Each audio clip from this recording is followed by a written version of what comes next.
excited. I've been trying to film this video for a while. I've just been trying to watch a lot of Korean dramas and then kind of narrow down my list. I think the last time I did kind of like a list for you guys was about a year ago in a get ready with me, and then here and there in other get ready with me videos I've talked about some that I've liked, but I get a lot of you guys asking me for recommendations or for me to make this kind of video where I just talk about all the ones that I really liked. So I narrowed it down to 5, which was really hard, and I think I'm going to talk about them in a ranking order. So I'll talk about the one I like the most last.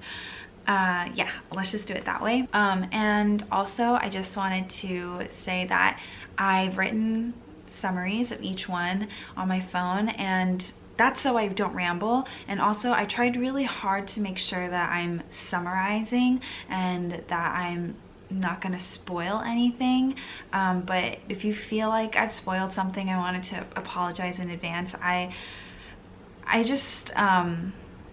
tried really hard not to, but I feel like I did a good job, but some of you guys might think that I've maybe spoiled something, but I've tried to only mention like key like the important topics that kind of make the storyline. So I'm just trying to say sorry in advance if you feel like I've spoiled something. I really did try my best not to. I prepared in advance. But anyways, I'm going to start with Father is Strange. I think you guys have seen me talk about this a lot on my Instagram. It is a very refreshing but also really, really long drama. So this drama is about a seemingly normal family. They're a big family, and there's a celebrity who thinks that the father of this family is his father, and it's kind of about him trying to reconnect with him. And then it's also about the separate lives of each person in the family and then how they kind of tie back together. And it sounds really simple, and it kind of is. It's a very heartwarming drama, but I said it's refreshing. I said it's refreshing because it kind of, I feel like it's a very modern kind of drama. It doesn't really, it has like traditional Korean aspects to it, but it kind of touches on more current things. I'm trying to explain this without giving anything away, but I think if you just watch it, you'll get what I'm saying. It's just very refreshing. I feel like that's the only way I can explain it. It's also one of the funniest dramas I've watched in a really long time.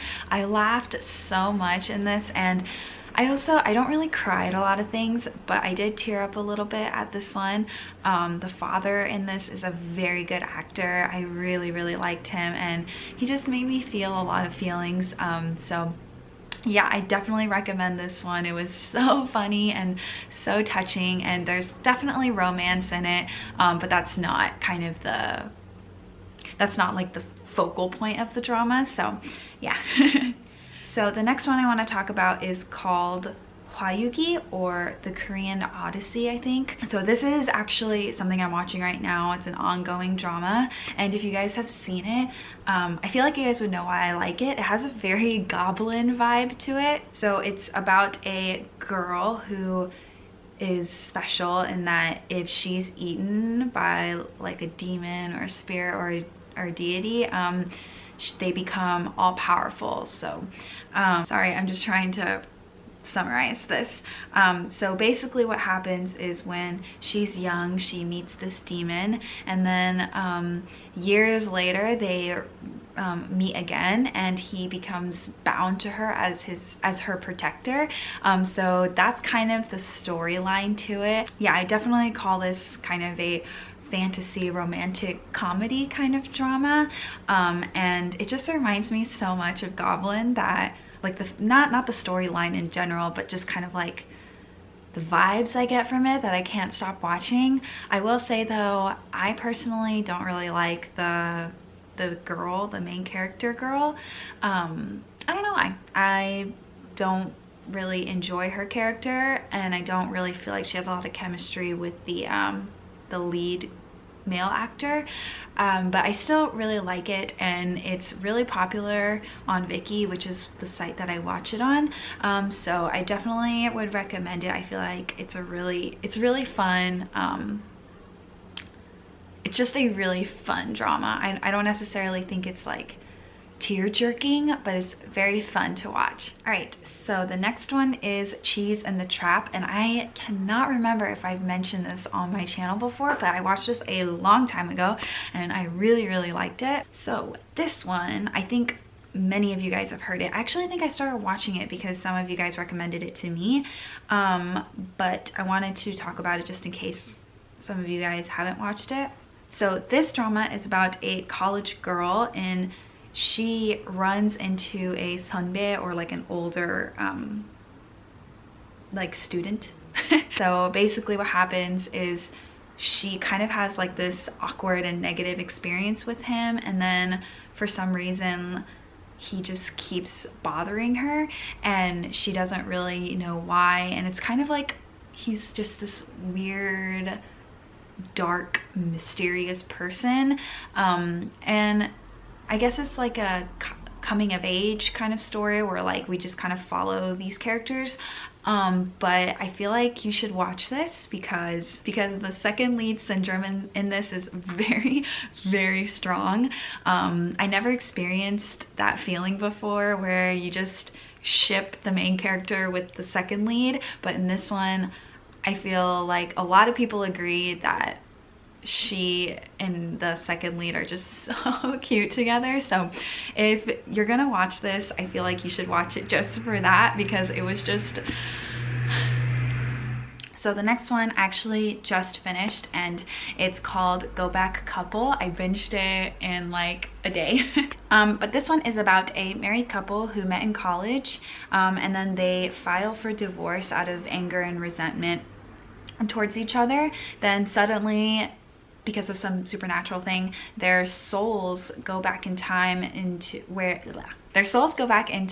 college, kind of like right before they met, and it just kind of follows that plot. It's again a really heartwarming drama, and also very refreshing because it ties in kind of those traditional romantic K-drama things, but also mixes in some very realistic points of view and topics that I feel like are important to recognize. I definitely related to some of the things that were said in the drama because I do live with Jimmy and I have been with him for so long. But yeah, very funny, very tear-jerking for me. So yeah, if that sounds like fun to you, I definitely would watch it. All right, the last K-drama I want to talk about is one of my top favorites, I think right after Goblin, and it is called This Is My First Life. And I think a lot of you guys have watched this before. My mom recommended this one to me. Again, very refreshing, definitely covers some current topics. This one is about a woman who is an aspiring writer, but she finds herself homeless, and also about a kind of socially awkward guy who has a stable job and an apartment. Since she needs a home and he needs a roommate that is compatible for him, they decide to become housemates. And I think that's all I'm gonna say. This drama is really funny. It definitely tackles modern issues like sexism and traditional social pressures that I think a lot of people feel in Korea. And I don't know, it's out of all of them, this one is the most refreshing drama. And I know I keep saying the word refreshing, but that's the only word I can think of. All right guys, so those are my recommendations for K-dramas. I hope that you really like them, and let me know if you do watch them or have watched them, or any recommendations that you guys have. I'm definitely gonna leave some extra recommendations below the ones that I've already talked about in the description box. Ones I also really liked, but I also didn't want to talk about because the video would be really long. But anyways, thank you so much for watching, and I will see you in the next one. Bye.